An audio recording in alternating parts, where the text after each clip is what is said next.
اعوذ باللہ من الشیطان الرجیم بسم اللہ الرحمن الرحیم وبہ نستعین انہ خیر ناصر و معین وصلی اللہ علی سیدنا محمد و آل محمد وعجل فرجہم۔ حق و باطل کی ہے پیکار ہمیشہ جاری، حق و باطل کی ہے پیکار ہمیشہ جاری، جو نہ باطل سے ڈرے ہے وہیں شیعان حسین۔ پیغمبر ختم مرتبت کا فرمانا ہے، یا فاطمۃ کل عین باقیۃ یوم القیامہ الا عین بکت علی مصاب الحسین فانہا ضاحکۃ مستبشرۃ بنعیم الجنہ۔ اے فاطمہ، روز قیامت ہر آنکھ گریان ہوگی، لیکن وہ آنکھ جو حسین کے غم میں روئے، وہ آنکھ روز قیامت خوشنود ہوگی، وہ آنکھ خدا سے نعمتوں کی خوشخبری لے رہی ہوگی۔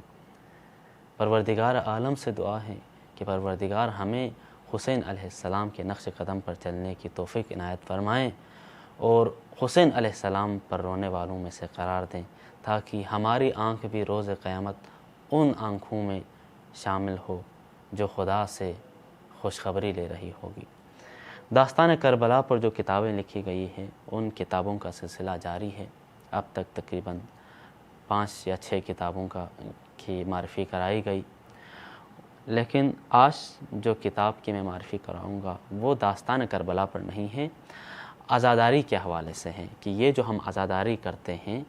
عزاداری کے اوپر جتنے بھی شبہات وارد ہوتے ہیں وہ اس کتاب میں درج ہیں، اور بہترین اور مدلل طریقے سے جتنے بھی شبہات عزاداری پر، امام حسین علیہ السلام پر مرثیہ خوانی پر، امام حسین علیہ السلام پر نوحہ خوانی پر، امام حسین علیہ السلام پر گریہ وزاری کرنے کے اوپر لوگ وارد کرتے ہیں بدعت کہہ کر، اس کتاب میں بہترین طریقے سے ان کا جواب دیا گیا ہے۔ اس کتاب کا نام ہے آئین عزاداری حضرت امام حسین علیہ السلام۔ یہ کتاب اصل میں اس کتاب کو لکھا ہے عربی میں، اس کے مصنف ہے علامہ سید محسن امین۔ یہ لبنان کے رہنے والے تھے، انہوں نے لبنان میں اپنی زندگی بسر کی، اس کے بعد انہوں نے ہجرت کی حوزہ نجف میں، وہاں پر انہوں نے تحصیل علم کیا اور اپنے وقت کے ایک مایہ ناز مجتہد تھے، اور حوزہ نجف میں ہی یہ درجہ اجتہاد پر پہنچے۔ انہوں نے تقریباً مکتبہ تشیع کے لیے 50 سے وہ کتابیں لکھی ہے۔ انہی کتابوں میں سے ایک کتاب یہی ہے جس کا میں اردو ایڈیشن میں ہاتھ میں لے کے ہوں۔ اس کا جو ترجمہ کیا ہے احمد حسین مظہری صاحب نے۔ اس کتاب کا اصل نام ہے وہ اقناع اللائم علی اقامت الحسین، یہ اس کا اصل نام ہے۔ علامہ سید محسن امین آیت اللہ صاحب نے عربی میں لکھی ہے، اس کا ٹرانسلیشن انہوں نے کیا ہے۔ تو یہ جو کتاب ہیں، انہوں نے امام علیہ السلام کے عزاداری پر جو شبہات وارد ہوتے ہیں ان کے رد میں انہوں نے لکھی ہے، اور یہ واقعاً موفق بھی ہوئے ہیں۔ تو ہم بات کرتے ہیں کہ انہوں نے کس طرح سے اس کتاب کو ڈیوائیڈ کیا ہے، کتنے حصوں میں۔ تو انہوں نے یہ جو کتاب ہے اس کو انہوں نے 8 فصلوں پر یعنی 8 چیپٹرز بنائے ہیں، اور ہر چیپٹر میں انہوں نے ایک شبہہ لایا ہے عزاداری سے مربوط، اور اس پر بہترین طریقے سے دلائل کو قائم کیا ہے اور ان کا بہترین جواب دیا ہے۔ تو سب سے جو پہلی فصل ہے اس میں انہوں نے امام حسین علیہ السلام کی شہادت پر غم و اندوہ اور گریہ کرنا، کیونکہ یہ ایک شبہہ ہے، کہتے ہیں کہ مردے پر رونا کیا ہے، بدعت ہے، بدعت کہتے ہیں۔ تو انہوں نے صرف اسی چیپٹر میں پہلی فصل میں کہ امام حسین علیہ السلام پر رونا آیا بدعت ہے، حرام ہے، اس کے اوپر انہوں نے 29 دلائل لائے ہیں، اور بہترین طریقے سے ثابت کیا کہ امام علیہ السلام پر رونا حرام نہیں بلکہ عین عبادت ہے۔ اب میں ان دلائل کو کچھ دلائل کو میں فہرستوار بیان کروں تو سب سے پہلی دلیل جو انہوں نے قائم کی ہے کہ امام علیہ السلام پر رونا حرام نہیں، وہ دلیل ہے دلیل قاعدہ اباحہ۔ اصول فقہ میں ایک قاعدہ ہے، اسے کہتے ہیں قاعدہ اباحہ۔ قاعدہ اباحہ کیا مطلب؟ قاعدہ اباحہ یعنی جب آپ کو کسی چیز کے بارے میں کوئی بھی دلیل شرعی نہیں ہے، نہ قرآن سے نہ حدیث سے، کوئی نص شرعی نہیں ہے، تو آپ اس کو حرام قرار نہیں دے سکتے، آپ کے لیے کیا ہے، مباح ہے۔ تو امام علیہ السلام کی عزاداری پر نہ کوئی قرآنی آیت ہے، نہ کوئی روایت ہے کسی بھی معصوم سے کہ کسی نے کہا ہو کہ حسین علیہ السلام پر گریہ کرنا کیا ہے، حرام ہے۔ بس جب نہیں ہے تو یہ ایک مباح کام ہے، اس مباح کے تحت ہم حسین علیہ السلام پر گریہ کر سکتے ہیں، اپنے غم کا اظہار کر سکتے ہیں۔ یہ پہلی دلیل ہے ان 29 دلیلوں میں سے۔ اسی طرح میں اگر فیصد بتاؤں تو دوسری دلیل انہوں نے بیان کیا ہے کہ حادثہ کربلا پر خدا کا قہر و غضب، کہ آسمان کا سرخ ہونا، آسمان سے سرخ بارش کا برسنا، زمین کا سرخ ہونا، اچھا اسی طرح مختلف جو تیز آندھی کا چلنا، یہ سارے ایسے حوادث ہیں، اس سے انہوں نے ثابت کیا کہ حسین علیہ السلام پر گریہ کرنا حرام نہیں ہے۔ اس کے بعد جو تیسری جو دلیل انہوں نے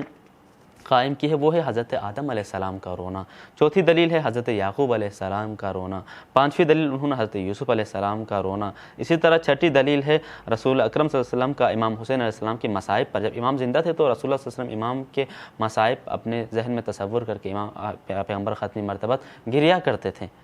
اس سے انہوں نے ثابت کیا ہے۔ اسی طرح نیکسٹ دلیل کی ہم بات کریں تو رسول صلی اللہ علیہ وسلم کا خود اپنے چچا حضرت حمزہ کی وفات پر جب وہ جنگ احد میں شہید ہوئے تو انہوں نے جو گریہ کیا، اس سے ثابت کیا ہے۔ اسی طرح رسول اللہ کا اپنے بیٹے ابراہیم کی وفات پر گریہ کرنا، اپنی بیٹیوں کی وفات پر رسول صلی اللہ علیہ وسلم کا گریہ کرنا، اسی طرح سے رسول صلی اللہ علیہ وسلم کا حضرت خدیجہ کی وفات پر گریہ کرنا، تو اس طرح سے تقریباً 29 دلائل انہوں نے لائے ہیں اور ثابت کیا کہ حسین علیہ السلام پر گریہ کرنا حرام نہیں بلکہ عین عبادت ہے۔ یہ پہلا چیپٹر تھا۔ اس کے بعد اگر ہم بات کریں تو سیکنڈ چیپٹر کے بارے میں، سیکنڈ چیپٹر ہے اموات کے لیے مرثیہ خوانی۔ یہ بھی شبہ ہے کہ ہم مردے کے لیے کیوں مرثیہ خوانی پڑھتے ہیں، یہ حرام ہے، حرام فعل ہے، کیونکہ ہمارے بعض مسلمان اس کو بدعت سمجھتے ہیں، انجام نہیں دیتے ہیں۔ تو اس پر انہوں نے 14 دلائل لائے ہیں، 14 دلائل انہوں نے قائم کر کے اس کا بھی بہترین جواب دیا ہے، جیسے کہ یہاں پر حضرت آدم کی مرثیہ خوانی اپنے بیٹے حابل پر، رسول خدا پر مرثیہ خوانی، حضرت فاطمہ زہرا کا وفات رسول صلی اللہ علیہ وسلم پر مرثیہ خوانی، اسی طرح وفات رسول پر حسان بن ثابت انصاری کی اشعار خوانی، اسی طرح صفیہ بن عبد المطلب کا رسول صلی اللہ علیہ وسلم پر مرثیہ خوانی، اچھا حضرت رسول خدا کی رحلت پر ام رعلہ کا مرثیہ خوانی، اسی طرح حضرت حمزہ کی سوگ میں حسان بن ثابت انصاری کے اشعار، کعب ابن مالک